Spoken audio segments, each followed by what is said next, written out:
2023 मध्ये दिल्लीचं जंतर मंतर देशातील कित्येक नामांकित पैलवान WFI म्हणजेच रेसलर फेडरेशन ऑफ इंडियाच्या प्रेसिडेंट विरोधात प्रदर्शनं करत होती, ज्यांच्यावर आरोप होते की त्यांनी महिला पैलवानांचं यौन शोषण केलं आहे। महिला पैलवानांपैकी लीड करणारी सदस्य होती विनेश फोगाट। 2023च्या जानेवारी आणि नंतर एप्रिल मध्ये पैलवान आंदोलनाला बसले।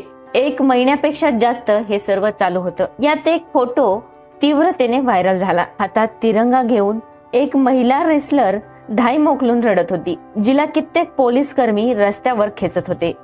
ती रेसलर दुसरी कोणी नसून विनेश फोगाट होती।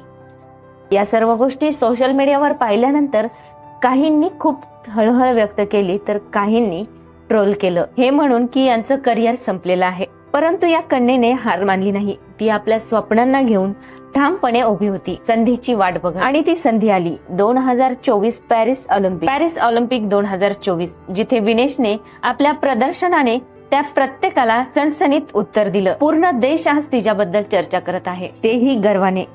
भारताच्या पोरीने पॅरिस मध्ये नाव काढलं। गोल्ड मेडलची आशा असताना इतिहास रचणार होती, असा कारनामा जो आतापर्यंत कोणत्याच भारतीय रेसलरने केला नव्हता। परंतु विधी लिखित काही वेगळंच होतं। विनेश आणि गोल्ड मेडल यांच्यामध्ये एक नियम आडवा आला। विनेशला फायनल मॅचच्या काही तासां अगोदरच डिस्क्वालिफाय घोषित केलं। याचं कारण सांगण्यात आलं की तिचं वजन नियमापेक्षा काही जास्त आहे। ते किती तर 100 ग्राम। 50 kg वेट कॅटेगरीच्या सेमीफायनल मॅचच्या सपोर्ट स्टाफला आणि विनेशला कळालं होतं की वजन जरासं वाढलं आहे। त्याला कमी करण्यासाठी त्यांच्या हातात जे काही होतं ते सर्व त्यांनी केलं। केस कट केले, दोरीवरच्या उड्या, चक्क सायकलिंग सुद्धा, पण याचा काहीच उपयोग झाला नाही। प्रयत्न करूनही तिचं वजन 50 पर्यंत आणू शकले नाही। यशाला अगदी स्पर्श करून आल्याप्रमाणे डिस्क्वालिफाय झाल्यामुळे तिला कोणतंच मेडल मिळालं नाही। पण तमाम भारतीयांकडून जो सपोर्ट आणि जी रिस्पेक्ट तिला मिळते ती याआधी कदाचित कोणाबद्दल पाहिली नसेल। अगदी 9 वर्षांच्या वयातच वडिलांना गमावलेल्या या मुलीचा इथपर्यंतचा प्रवास कसा होता हे आपण थोडक्यात पाहूया। तिचा जन्म 25 ऑगस्ट 1994 ला हरियाणाच्या कुस्तीशी संबंध असलेल्या घरात झाला। त्यांचे वडील राजपाल फोगाटही चांगले पैलवान होते, पण विनेशचा या खेळाशी संबंध आला त्यांच्या चुलत्यांमुळे। महावीर फोगाट, गीता फोगाट आणि बबिता फोगाट या त्यांच्या मुली, ज्या नावाजलेल्या कुस्तीपटू आहेत। विनेशचा सुरुवातीचा प्रवास वाटतो तितका सोपा मुळीच नव्हता। गावातील लोकांचे टोमणे ऐकावे लागले। कुस्ती पुरुषांचा खेळ आहे, महिलांचा नाही।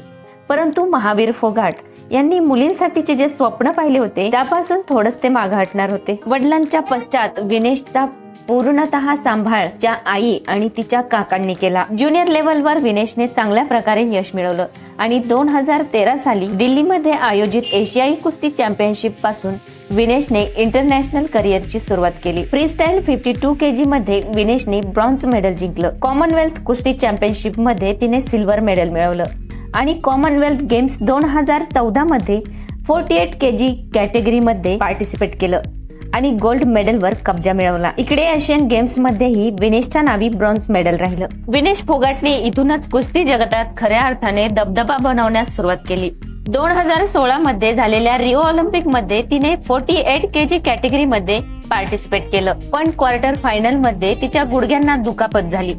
त्यामुळे चीनच्या स्पर्धकाशी ती आपला मुकाबला हरली। इजा एवढी झाली की सर्जरी करावी लागली आणि 9 महिने ती मॅच पासून दूर राहिली। पुढे 2017 मध्ये एशियन चॅम्पियनशिपच्या सिल्वर मेडलने तिने पुन्हा धमाकेदार वापसी केली। 2018च्या गोल्ड कोस्ट कॉमनवेल्थ मध्ये तिने गोल्ड मेडल जिंकले आणि याच वर्षी एशियन गेम्सचे गोल्ड मेडल जिंकणारी पहिली भारतीय रेसलर राहिली।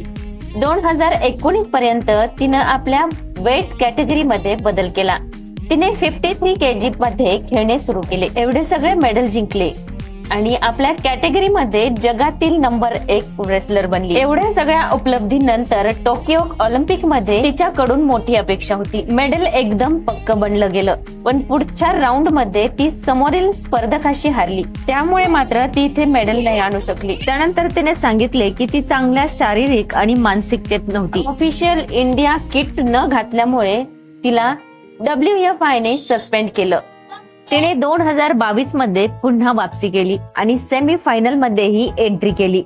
विश्व कुस्ती चॅम्पियनशिप मध्ये ब्रॉन्झ आणि बर्मिंग मध्ये आयोजित कॉमनवेल्थ मध्ये गोल्ड मेडल जिंकले. त्यानंतर 2023 मध्ये तिला आणखी एक सर्जरी करावी लागली. विनेशने 2024 आशियाई कुस्ती ऑलिम्पिक क्वालिफिकेशन टुर्नामेंट मध्ये सहभाग घेतला आणि पॅरिस ऑलिम्पिक 2024 चा कोटा मिळवला. पॅरिस ऑलिम्पिक 2024 मध्ये सहभागी झाली. पहिल्याच मुकाबल्यात 4 वेळा वर्ल्ड चॅम्पियन रेसलर राहिलेल्या आणि जगातील नंबर 1 च्या जपानच्या दिग्गज रेसलर जिला आजपर्यंत कोणी हारू शकलं नव्हतं.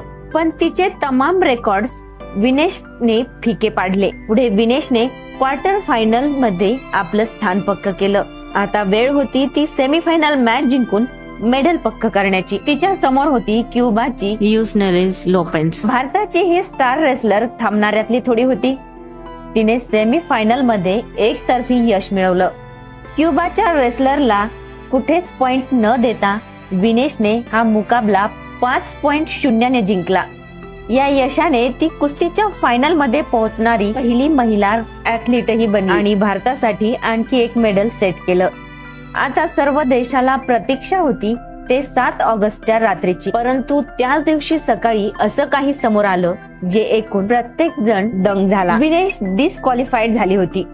केवळ 100 ग्रॅम वजन जास्त असल्यामुळे. कित्येक जणांना जमिनीवर पटकावणाऱ्या विनेशसाठी तिच्याच बॉडीचे केवळ 100 ग्रॅम वजन तिला भारी पडले. विनेशला गोल्ड मेडल नाही मिळू शकलं, पण प्रत्येक भारतीय मुलांना हिच्याकडून प्रेरणा घेण्यासारखं आहे. एका वर्षाआधी जी रस्त्यावर उतरून लढत होती ती आज स्टार झाली आहे. व्हिडिओ कसा वाटला कमेंट करून नक्की सांगा. व्हिडिओ आवडला असल्यास लाईक करा, जास्तीत जास्त शेअर करा आणि असेच नवनवीन माहितीपूर्ण व्हिडिओ यापुढेही पाहत राहण्यासाठी आपल्या चॅनलला सबस्क्राईब करायला अजिबात विसरू नका.